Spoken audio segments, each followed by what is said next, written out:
লক্ষ্মীপুরে 18 লাখ মানুষের চিকিৎসা সেবার একমাত্র ভরসাস্থল সদর হাসপাতাল।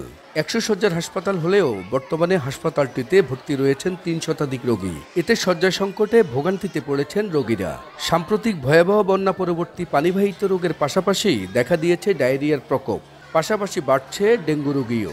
গত 10 দিনে ডায়রিয়া আক্রান্ত হয়ে চিকিৎসা সেবা নিয়েছেন 6 শতাধিক রোগী।